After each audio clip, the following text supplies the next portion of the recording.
Good evening, guys. English Shorthand Senior, November 1977. Get ready. Start. We in this country must not think of approaching our objectives through conflict and force. We have achieved many things by peaceful means, and there is no reason why we should suddenly abandon that method and take to violence. There is a very special reason why we should not do so.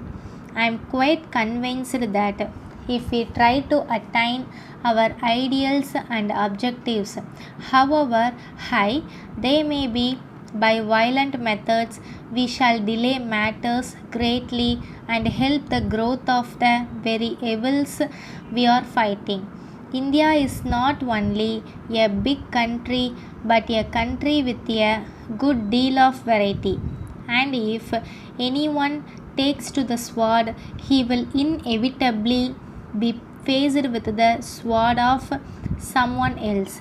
This clash between swords will degenerate into fruitless violence, and in the process, the limited energies of the nation will be dissipated or, at any rate, greatly undermined. Now, the method of peaceful progress is ultimately the method of democratic progress. Keeping in mind the ultimate aim of democratic thought, it is not enough that we should simply give our votes and leave everything else to look after itself. The ultimate aim is economic democracy. The ultimate aim is to put an end to the differences between the rich and poor, between the people who have opportunities and those who have very few or none. Every obstacle in the way of that aim must be removed, whether it is an a friendly and cooperative way, or by state pressure or by law. Nothing should be allowed to come between you and the achievement of that social objective. A plan of this type does not merely mean establishing a number of factories or increasing production in some instances. That, of course, is necessary, but something with a deeper significance, something that aims at the gradual development of a particular structure of society has to be achieved. Of course, you and I cannot lay down what the next generation must do, nor can we predict what the next generation will be like. In these days of rapid technological advance, no man knows what the world will be like in the future.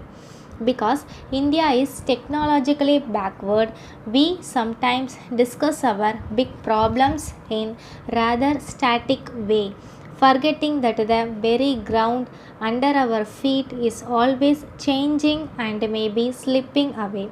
Unless we change with it, we may stumble or be left behind. The fact that technological advance has moved at an enormous pace since the Industrial Revolution is well known. Even so, we are not emotionally aware of what is happening from day to day. It may well be that in the course of the next 10 or 20 years, this technological advance might change the whole aspect of the world, and that will naturally have a tremendous effect on the life of all human beings. It will affect their thinking, their economic structure, their social structure, and ultimately their political structure also. Anything may happen. We cannot bind the future. We can only deal with the facts as they are. I mention these broad factors because I feel that our minds must have that dynamic quality, that quality of vision, that revolutionary quality which even our experts lack, not to speak of the average layman. For instance, our economists and our planners have become very static in their approach. We talk of revolutions, believing all the time that a revolution is a process in which you can break one another's heads. Good or bad, a revolution is something that changes the political structure of society. Letter dated 5th May 1972 from the Executive Engineer, Public Works Department, Madras, to all heads of departments in the city. Sir, the quarters at Government Estate, Madras are allotted according to seniority of applications received and registered in this office books. For the purpose of registration, the quarters are divided into four groups. The government employees are classified into four groups in accordance with their pay and are allotted the quarters to which they are entitled. Consequent on the revision of scales of pay, the government have been addressed for orders for refixing the grades for the various types of quarters, and their orders are awaited. Meanwhile, allotment of quarters is made on the old scale of pay prior to revision of pay, namely as on 1st October 1970 in the groups mentioned above. Of late, it is noticed that most of the applicants who have registered their names have not communicated the periodical changes in their pay, designation, etc. Applicants should therefore furnish full particulars to this office promptly to ensure that allotment of quarters is made in conformity with the seniority of registration of applications.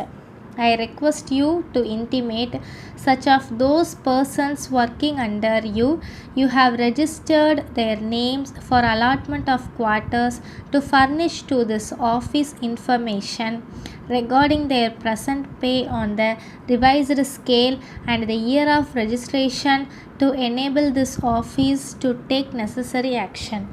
Yours faithfully. Stop.